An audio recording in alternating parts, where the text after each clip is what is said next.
Over the year of 2017, we've been seeing loot boxes and gacha systems be implemented into a lot of AAA games, and sorry to date the video, but basically we've actually seen it kind of reach its cap, or at least what we think is the cap, and it's actually looking pretty dang bad because there's been a lot of exploitative systems, and it's basically become glorified gambling in a system that's not technically gambling, but at the same time, it is.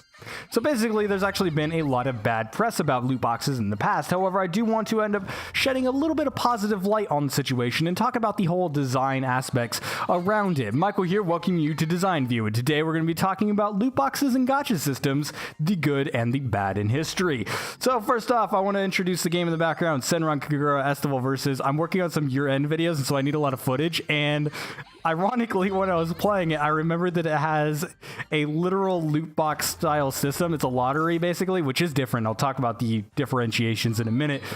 But it has a lottery for lingerie, and I thought it would be hilarious to start off a video with that because it's fitting. It fits the topic literally perfectly because it talks about how it's kind of random and stuff like that. This only uses in-game currency. It's just kind of fun and ridiculous, and I thought it was, I don't know, just a good addition. But yeah, basically, let's go ahead and talk about what are loot boxes. I'm going to actually go into gameplay now. But yeah, so basically, let's go ahead and talk about what loot boxes are, what gacha systems are, and what lotteries are. Because basically, we've actually seen them in games for a very long time, and I kind of want to talk about the history. Like I did say, I'm going to be talking about the history, the good and the bad, and kind of talk about the design around it and how now we've actually seen a point, because basically in recent news, we've actually seen EA have to backpedal on a bunch of stuff that they've been doing because basically they ended up going a little bit too far. And so basically, they ended up having to remove microtransactions for a temporary period of time. They're coming back, but at the same time, it shows that it actually got to a point now to where people are actually, you know, wised up to it, and they're like, hey, this is bad, and it's literally starting to ruin games. And so I want to kind of go back and look at where these systems came from and why they're actually a fairly good, like, element to have into games, but at the same time, they can't be used wrong or else they end up becoming a huge detriment to any sort of quality control that you could end up having inside of a game. Because quite frankly, having any sort of gambling, especially when you have it in like Star Wars Battlefront 2, to where it is core to the progression system, it actually ends up becoming not so fun, but rather something that actually ruins the experience as a whole. But anyways, let's go ahead and define what loot boxes are, what gachas are, and what lotteries are, because there is a difference. Gachas are something that I'm actually okay with, and I'm somewhat okay with lotteries as well, because it's basically exactly the same thing. So basically what a loot box is, which is primarily what we're going to be talking about now, because basically that's the thing that's popular this year. Sorry if you're watching this a year later, but basically a loot box is an item that you obtain that is then going to open up and give you a randomized item based on what loot box it is. And so we actually see this. It's really huge into AAA gaming right now within the, is it Eastern or Western? I'm not even going to try at the moment. But basically, it's really, really popular in AAA games at the moment. And it seems like every single publisher wants it in their game. And a lot of people are pretty sick of it because it's not necessarily a very friendly thing. And it kind of gets around the whole gambling laws, because basically what you do is you buy this box. That box is what you contain, and then the random loot inside is just an addition to the box. And that's kind of how they get around it. They also get around it with currencies and stuff like that. We'll talk about that in a second. But then you also have the gacha system. The gacha system has been around for a very, very long time, and it's more direct. And so basically, this is where you literally buy a random item. It's kind of like, you know, a gacha, which if you don't know what a gacha is, it's basically a thing to where you put in currency and then you spin the wheel and get a random object or whatever. They used to come out in little balls and stuff like that. They used to be really popular when I was a kid, but I haven't actually seen one in a long time.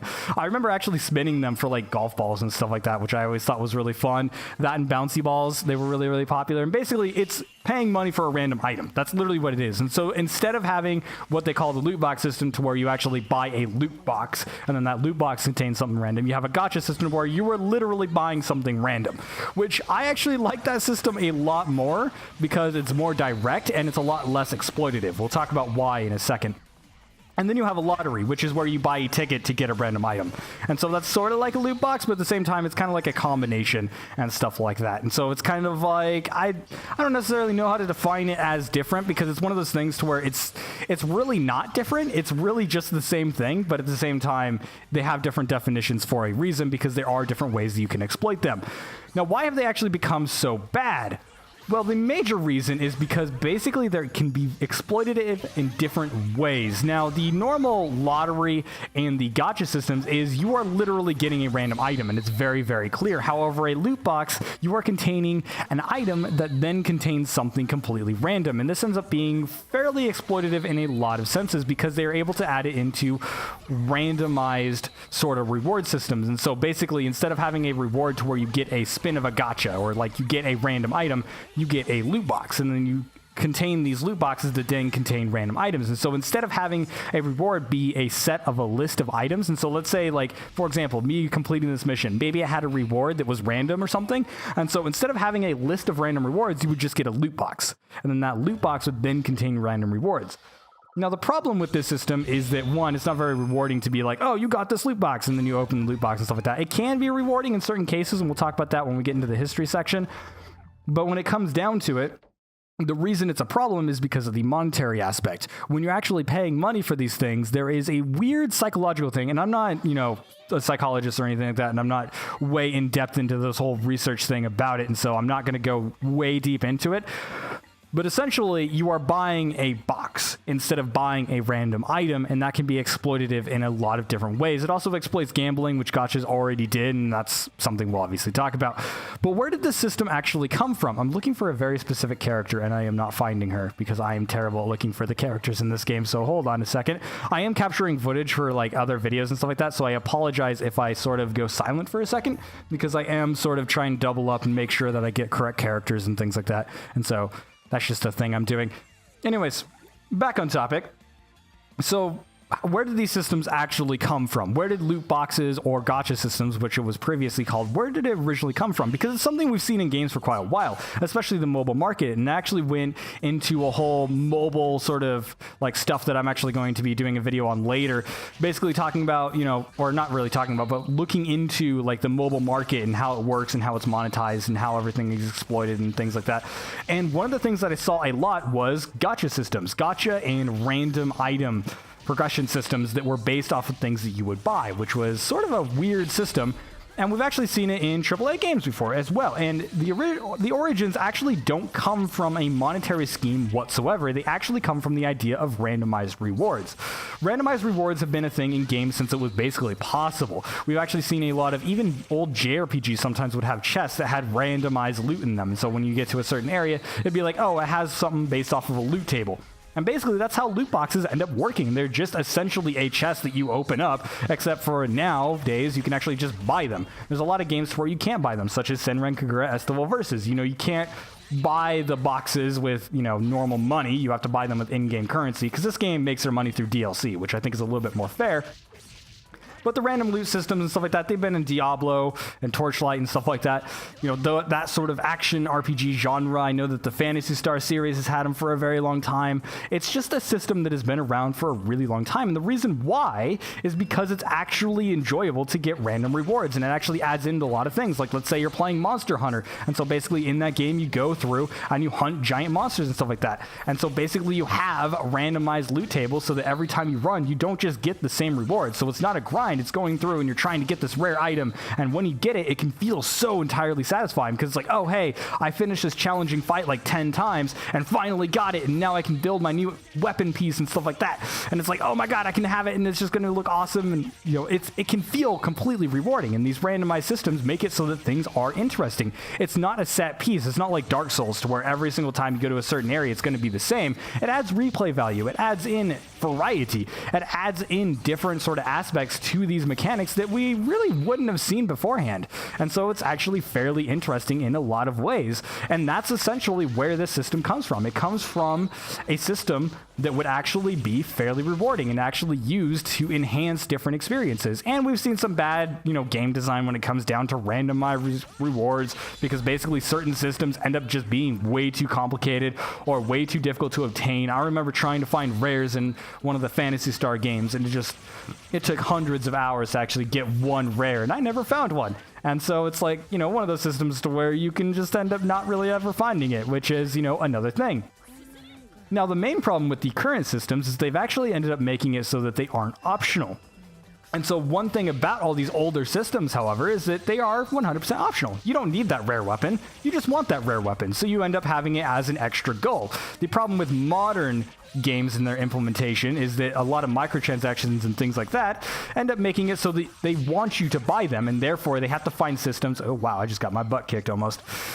But they make it so that these systems, they make it so that you have to buy them or that you want to buy them a lot. And so that ends up making it so that they end up becoming almost mandatory.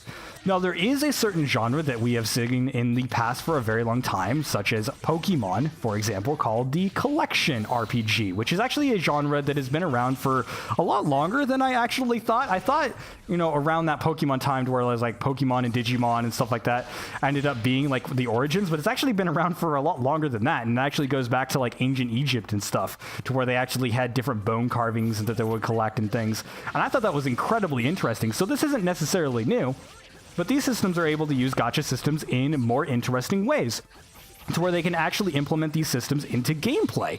And so, for example, let's say Pokemon, you go out and you try to find a random monster or something, you could actually have a system to where it's like, oh, when you go into this area, there are random creatures that can show up in that space. And so you actually have, I hate the fact that I'm mentioning Pokemon because it's Nintendo, but apologies because it's like the easiest one to mention, and it's not 100% perfect. I'll go into a better example in a second.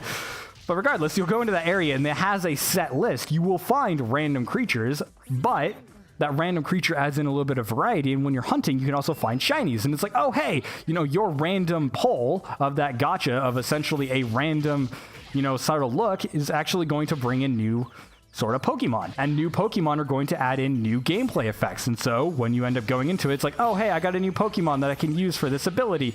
Or I can be like, oh, hey, now I just got a new water Pokemon for my new build or something like that. Or, hey, this Pokemon can learn surf. I don't even know if surf's a thing in the new games. But regardless, you know, maybe I'll just take my little bird and end up flying, or my little Pidgeot, and we'll end up flying across the continent. And it actually adds in gameplay. And this is actually a really popular genre on mobile.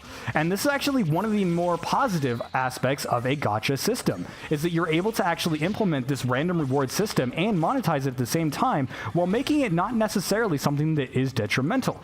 For example, I play a mobile game called Monster Super League. Now, this game is a little bit cash grabby. It is mobile game, and it is recent, and so you end up running into a lot of situations to where they're just like trying to get your money as much as possible. And that's just an unfortunate state of the mobile market, and I'll talk about that in another video in the future. But one thing that's actually really interesting is you're able to roll these gachas for free, and it ends up becoming a core gameplay element. And it's sort of like a random reward system, to where every time you unlock a new Mon, as they call them, because they're Astromon, it's talk about it in another video. You can end up looking at my review for it if you're really interested in the game.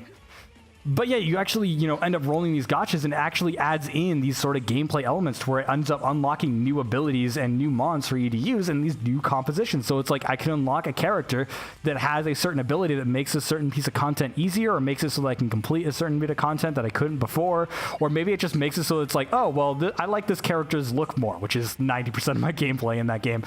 It's like, oh, I like the way this character looks more than this one, but they have very similar abilities. I'll just use this one instead, and it adds in a weird sort of gameplay element to it, and I find that enjoyable, and it's something that could be used in a gacha system to actually make it fairly positive. Another positive aspect is adding into gameplay economies and cosmetics. We've actually seen in games like Overwatch. Overwatch is a little bit more exploitative. Overwatch does use like a loot box system, and so basically these loot boxes will end up giving you random cosmetics, and they make it so it's mandatory. We'll talk about that in a second. But we've actually seen a lot of these systems. I'm looking for a very specific thing in here, and I cannot find it. There's supposed to be something I'm supposed to destroy, and I have no clue where it's at, and so I don't see it anywhere. So apologies for the random running around in the background. But you're able to get random cosmetics, and this is able to add in an interesting element to where they can end up monetizing a game, and they can add in random rewards to that system as well. And so basically when you level in Overwatch, which is basically playing matches, you don't actually have to like go through and do challenges or anything like that, but you just like randomly level up. And so as you're leveling up, you're able to, can I destroy this? I can. Maybe this is what I'm supposed to destroy. But you end up getting these random rewards, and it adds in another element. Like, it's like, hey, you know, this is a multiplayer FPS, but you're still able to add in that sort of random reward system and be like, hey, I want to end up seeing what this can actually implement. And it's like actually pretty cool, because it's like, hey, we're able to add in free cosmetics. Oh god, she's crazy. And you're able to actually add in extra sort of incentives to like playing and leveling up, and it can add in a lot of rewarding systems. Obviously, the sort of loot box system they have in Overwatch is a little bit exploitative because it becomes mandatory to get any sort of cosmetics, because you can't just buy cosmetics. You can get currency, but you have to open loot boxes to get that currency, which makes it, once again, so if you want cosmetics, you have to buy loot boxes, or not buy loot boxes, but have loot boxes in general, which I don't think is a great way to go about it. I think it's always better as a supplementary system. Talk about that in a second.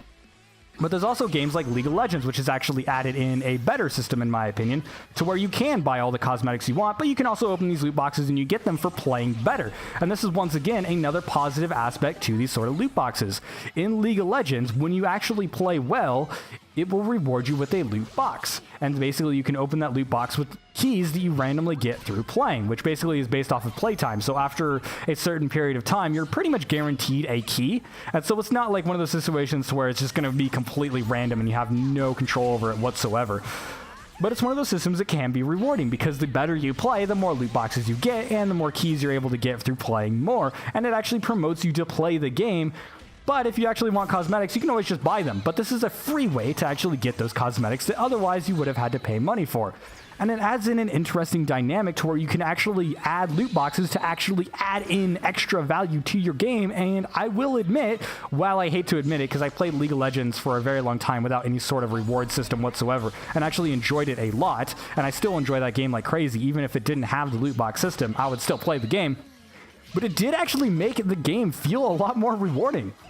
When I would play a new character, I will admit, I actually played a character specifically for the reason of earning a loot box on that character, just because I wanted to play better. So as you play through, if you do well on one character, it will then say like, oh, hey, you've earned a loot box on this character for this season, and then you have to play other characters. They just reset that as well, which is kind of interesting. So I'm going to get a bunch of boxes for my popular champions like Sona and stuff like that.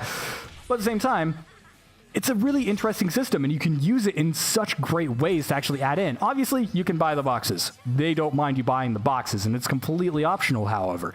And, most importantly, it is additive to the game rather than mandatory. Now, this is where we get into the modern game design and the way that it's sort of kind of leached into not only the mobile market, but now into the AAA games market, and started to be detrimental to the gameplay experience. And essentially, what I like to call it is a system to where people that don't know anything about game design are now putting in game design elements, because your monetization model when it comes to any sort of game, and I could do a whole video on this because I've been doing a bunch of research on it, especially as I'm developing my own game, it goes into a situation to where these people have no idea how to design a game. They don't know anything about it. Oops, I wanted to switch characters. I almost forgot. We'll play... what character am I supposed to play as? Marakumo? I'll just play Marakumo. Let's see if I can find her. There she is. She's cool. She has a mask. I'm going to play without the mask because I'm a cheaties. But yeah, so basically it's gone into a situation to where, you know, I'm looking into all these monetization models, and these guys that just want to make money are trying to design things. And that's not necessarily a good thing, because your monetization model needs to fit into your game's product. For example, with League of Legends, those cosmetics have nothing to do with the game itself. It does add in... Oh, I screwed up. She has a mask on. Oh well. Whatever. And so it doesn't actually affect the game whatsoever. And yes, it does add enjoyment, and it is something that's really, really cool. And I've definitely bought more skins than I probably should have, and my friends have as well. But at the same time, you know, it's not something that is, you know, tied into the game. It's a monetization model that works with the game because they don't make it affect the gameplay, and that's how it works. Or let's say for one of those gacha systems I was talking about in collection RPGs, such as Pokemon or Monster Super League, to where they actually add in gameplay elements, and they have to make it so that basically they design it so that you can actually go through and roll these gachas for free. So it's not like you can't get new gameplay without paying money. Or you can end up looking at tradable card games, for example, to where, you know, when you get card packs, that is essentially a loot box in itself. It is a loot pack. And so basically you get these random cards, and those random cards add in the different decks that you can end up building, because it adds in variety to the different cards that you have. And so you could be like, oh, hey, well, I got this new elf or something like that, and I can end up adding this elf to my new deck. Sorry, I've been playing Hex. And so, you know, it's like, oh, hey, now I can build my new elf deck. And, you know, it adds in gameplay variety. And so you can use that to, once again, you know, add into the design of your game.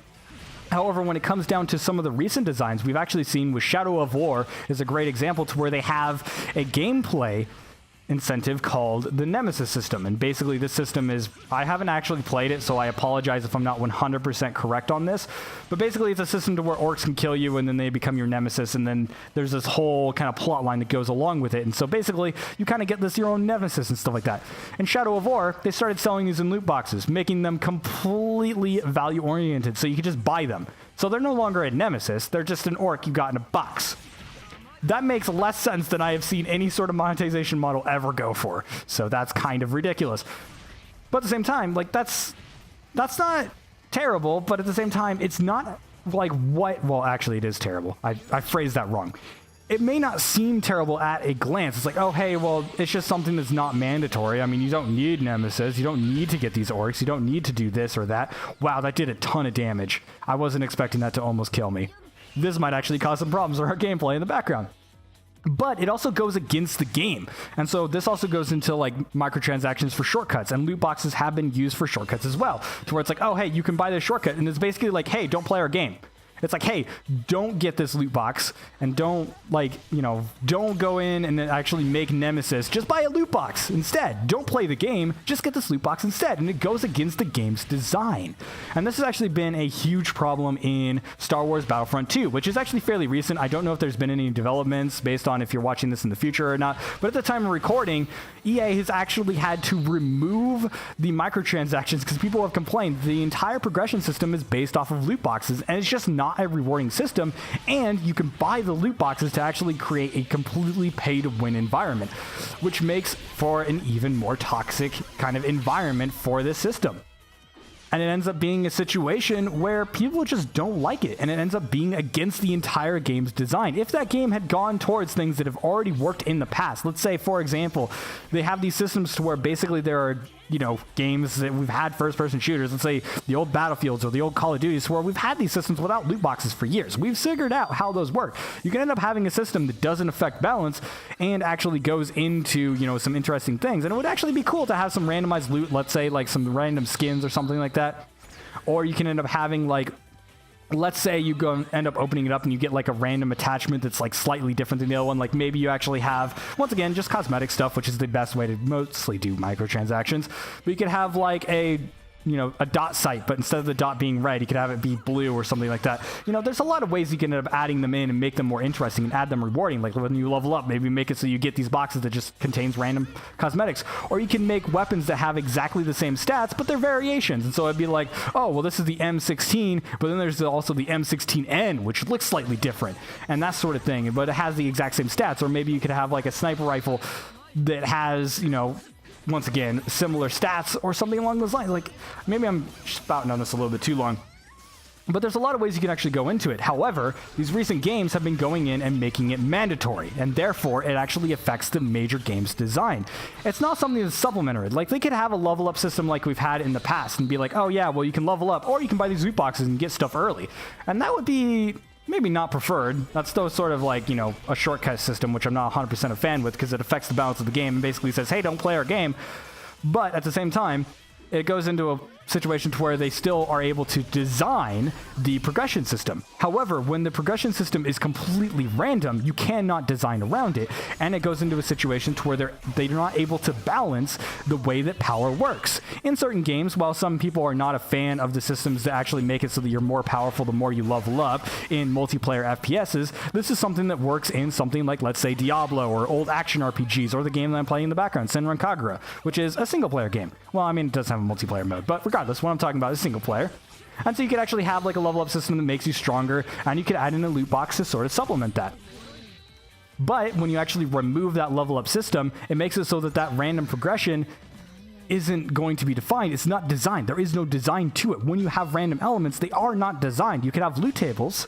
That would be nice if they actually went in and been like, oh, okay, when you're at this certain level, you get these loot boxes. But at the same time, they can't guarantee that you would get the objects that you want. And therefore, you're not able to look at things and be like, all right, well, this is how we could end up balancing this. And it ends up going into things like pay to win. So people will buy these loot boxes. They'll get more powerful items just randomly. You could end up opening one loot box. Maybe they give you a free loot box to incentivize you to get more.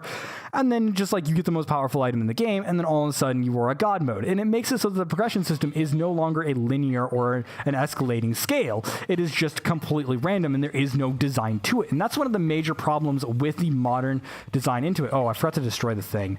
Whoops. I always forget to do that. I'm just kind of like playing around now. I'm going to go ahead and play as a random character now. Let's play Katsurugi.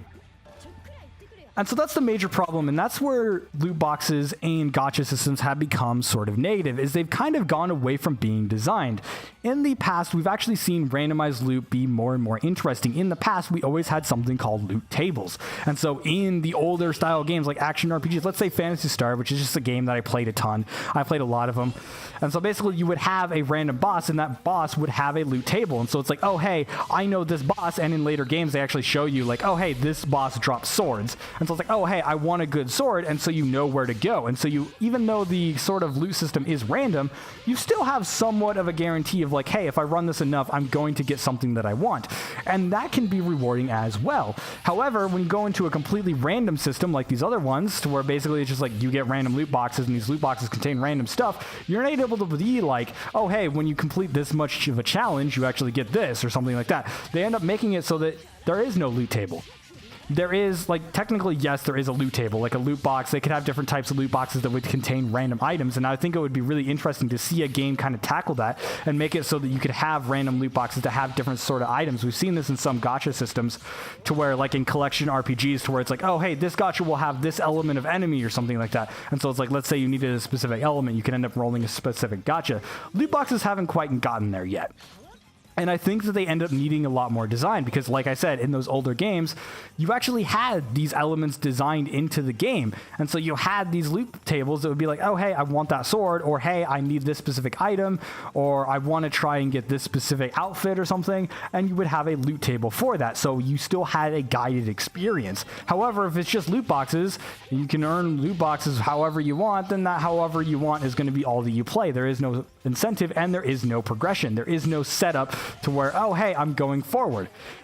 And one of the other kind of aspects to this is that a lot of games have been getting random progression added in solely for the sake of this sort of system. Let's say if Battlefront 2 ended up releasing without a progression system, let's just say it had a mandatory level system like the old Call of Duties did, to where basically they didn't unlock anything, they were just there as a number. I think people would be perfectly fine with that. Yes, it means nothing, but it shows a number going up, which always feels good.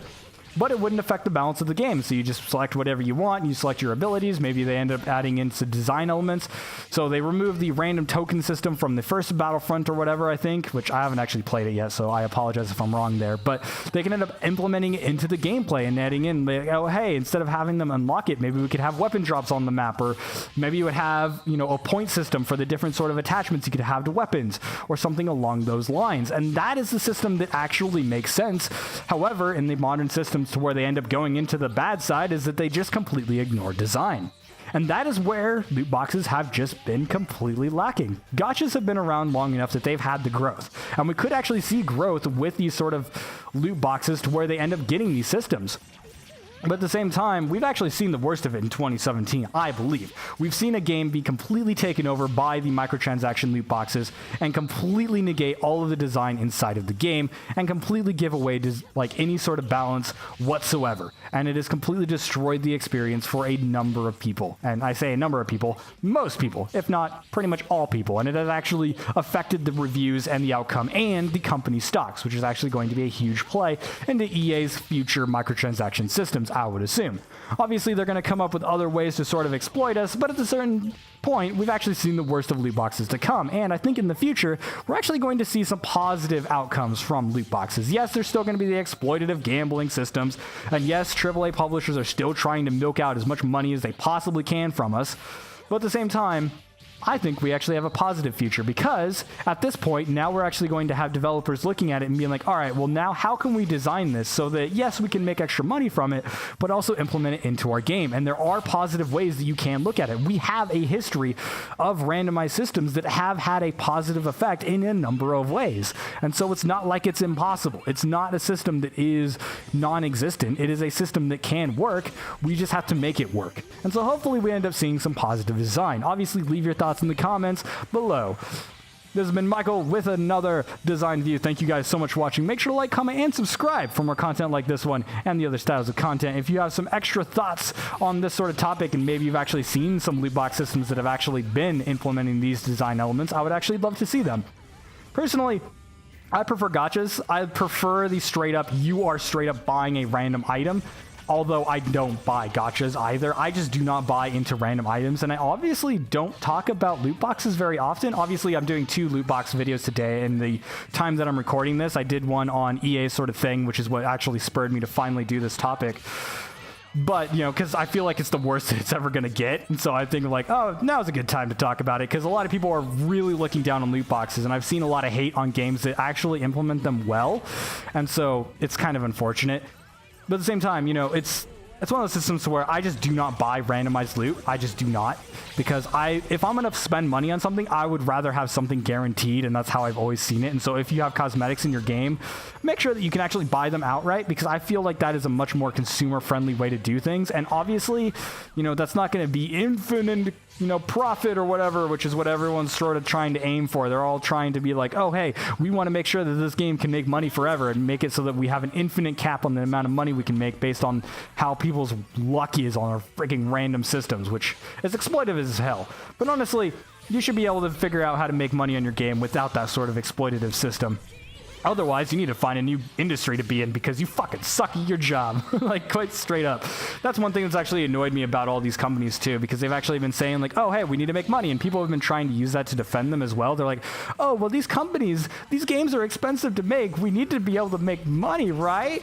And the reality is, if they're making these games and they can't figure out how to use, you know, their base price plus DLCs and season passes plus all their promotionals and everything along those sort of lines, like, there's so many ways you can make money off of games. They can even go into advertising, which is mostly promotional stuff. Like, there's a ton of promotional stuff that goes around. Also, they go on stock markets and things like that. If you go into the actual major publishers, they don't need freaking microtransactions to actually make a profit. And if they do, that's pathetic, considering they're supposed to be leading the industry and they can't even budget their game properly, which is just sort of sad. But yeah, anyways, like I said, thank you guys so much for watching, and I'll see you guys in the next video. Hopefully the footage in the background has been panty looking good. I don't know why I said that. That was terrible. That's not something I would normally say, but I just wanted to say something weird and fitting. I don't know. This game has loot boxes, but actually implements it in a way that's kind of hilarious. You just get a random lingerie. It's completely unnecessary. I don't really play around with cosmetics very often in this game, but there we go. And yeah, and she's nude now. That's the thing that happens in this game. See you guys in the next video.